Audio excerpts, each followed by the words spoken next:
back-to-back combination linebacker. We saw the linebacker make the stop. Well, I think we know by now that every run is not going to be broken and get all the way to the end zone. But these short ones still have their value. You can still set up your play action and throw the football.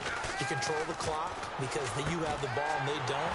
And often the physicality sets the tempo for the game. And he has the first down yardage before they bring him down right at the 45. 2 minutes to go here in the first half. We'll come back to Oakland after this. Back now, as I search for my cue card here, there we go. Coming up at halftime, Larry Ridley will join us from Orlando. He'll have highlights and analysis from our first half of play. Well read. Yeah, thank you. And now the passing game here in the second quarter starting to heat up a little bit. Don't you feel the rhythm starting to happen, right? You see it now. The confidence is starting to rise. I think now as a play caller, because that has happened, you lean on it a little bit more. You don't go totally away from running the football, but you do say, guess what? We can throw it. We can throw it well with a whole lot of confidence. We always like to talk about defense in terms of levels. First level defensive line, second level linebackers, third level defensive backs. On that run, that was what we call a first-level run, and it was stopped by a second-level player. And he'll take it down here just shy of the 15 at the 16-yard line. Give him It's 7 sad on that the play, my and they'll be faced with a third and quarterback inches. is doing This better will be the than 9th Derek play on this drive. Partner, it's a lot of fun watching the NFL now, isn't it? Because when the big fella runs routes, it used to... And now a timeout defensively by the Falcons. And now following that timeout, the defense back out onto the field. And no signs of the field goal unit. They're going for it on 4th down.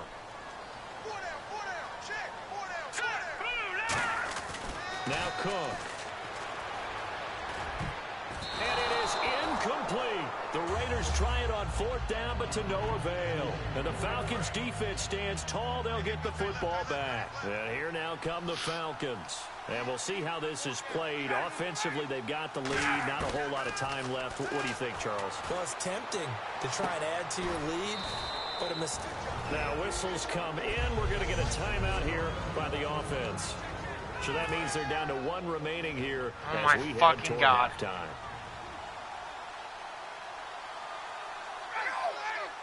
Oh, if my mic dies, well. Now Ryan on 2nd down. And this is going to be incomplete. He was trying to hit Taylor Gabriel that time. And it's 3rd down. We know it's not an easy job to go out and catch passes when people are trying to tackle you and knock the ball away.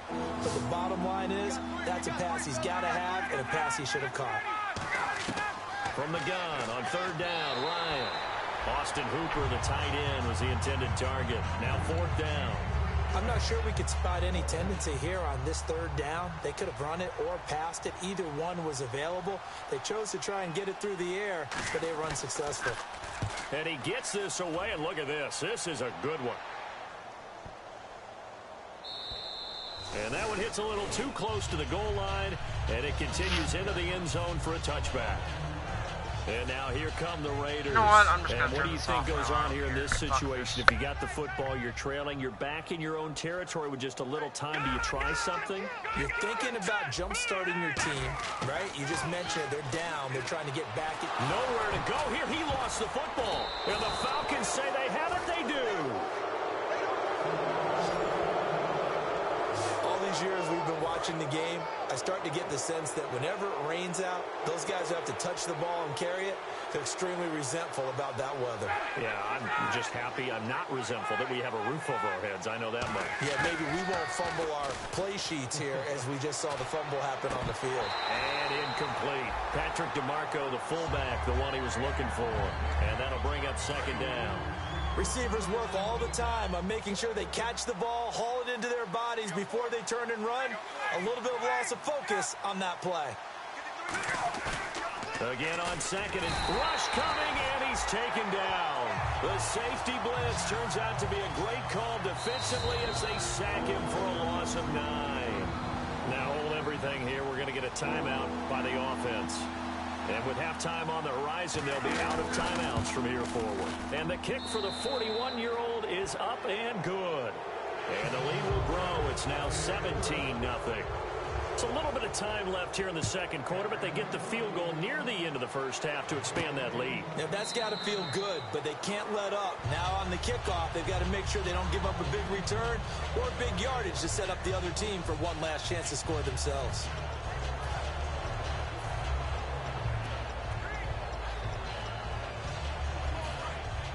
All right, now, lucky 56. Lucky 56. Here we go now. They'll try and start this drive in the air. Caught left side to Crabtree. And he's brought down after a good gain. And we're back. The offense had a chance to talk things over. We'll see what they come up with here on this next play. Hurry up, here we go. From the midfield stripe, they'll look to throw. And almost intercepted. It would have been his second pick of the game. Instead, it'll be second down.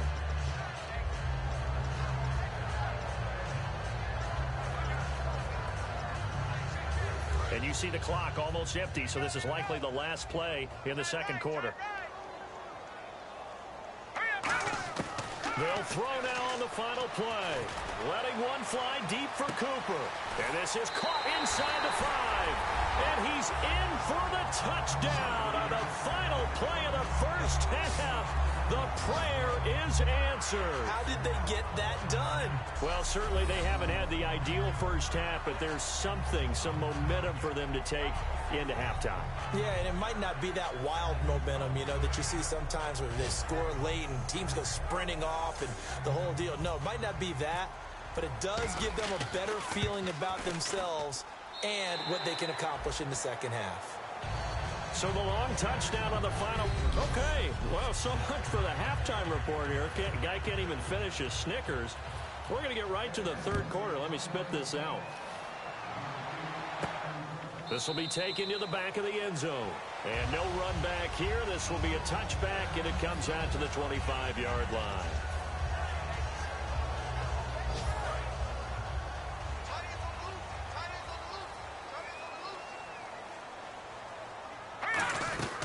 They go with Howard to begin the drive. And he will lose yardage here back at the 23-yard line. It's a loss of 2 there, bringing up second down. When you put together a formula for winning defense, it's exactly what we're seeing in this game. Controlling the line of scrimmage, attacking, and changing everything so that now they're playing in the offense's backfield. They're playing an excellent game. He'll look to throw. Throwing over the middle, and it's incomplete. Crabtree the target on that one, and now it's third down. Incomplete pass on second down. Let's see what the offense draws up here on third. Throwing, Cook. Throw left side to the tight end, Walford. They get only 4 that time as that leads us to a fourth down. Partner, I think that completion takes the definition of dink and dunk to a different level, doesn't it? It does, and the defense was right there, kind of played into their hands. So here we go. The offense is going to stay out there. They're going for it on 4th and 8. They're indeed going for it as they look to throw. And this is incomplete. Boy, a curious decision to go for it. Doesn't pan out. And the Falcons will take control of the football in great field position. And down 2 scores, I guess they felt like they needed to go for it. They must have thought they had a play to dial up that they could get it. It didn't work out. They must have thought, as you pointed out, they had a play. And they were probably looking at the number of possessions that they thought were left in the game. And down 2 scores, they must have felt like they couldn't risk not taking a shot here and giving up that chance. Ryan going to give to Freeman on the draw. And he was able to shed the tackle, but the reserves come in for the stop. Back-to-back 1-yard runs here, so that leaves him with a 3rd down and 8. Well, good field position to start the drive, but under the gun now here on 3rd and 8.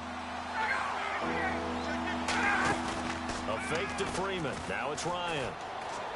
And it's complete. Hooper. And he'll have the first down, getting this one to the 14-yard line. So the offense lining up 1st and 10. So much goes into a successful play, doesn't it? How about that play action there? Freezing the defense just enough to bring the tight end free downfield for the completion. This will be caught just inside the 10. Give him 9 there on the first down completion. It's a game of matchups, and that's why you take your receivers and move them around a bunch, especially your best guys. And when they work out of the slot, you often hear the coaches talk about how great it is because it gives you a two-way go. You can break out or you can break in. That makes it hard to defend. That'll go as a loss of 9, and it leads to third down. So here we go now. An extra defensive back in there on 3rd and 10. On 3rd down, Ryan. Can't find anyone open. Look at the time. This will be caught at about the 5. They do get 9, but it leads to 4th down. Whether you're playing West Coast offense or not, one of the maxims of the West Coast offense is you're either throwing a touchdown or a check down. In other words, look for the big shot, but be smart. I think they did exactly that on that play. They didn't get the first down, but they're taking care of the ball well. Yeah, and being rightly cautious with that lead here in the second half. So put another 3 on the board, and all things considered, a good opening drive here to begin the third quarter. It sure was. I think as a head coach, you're happy to come out and put a little drive together, take the 3 points, and build on your lead.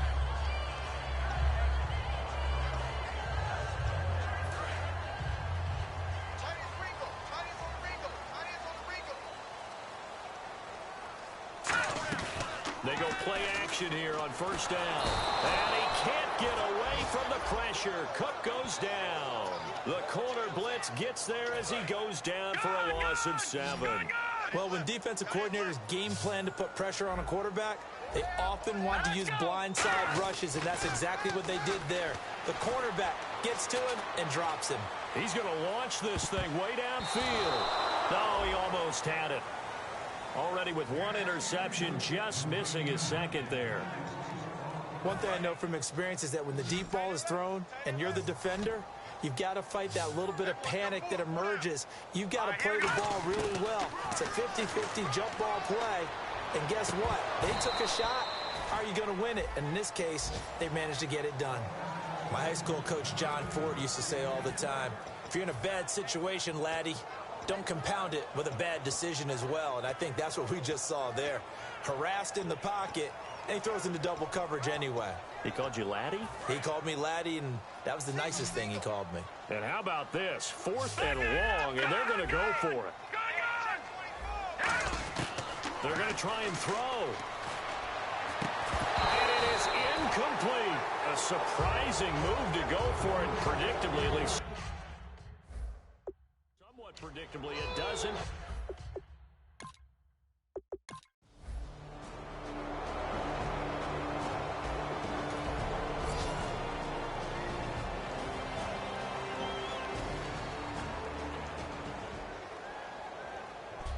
Well,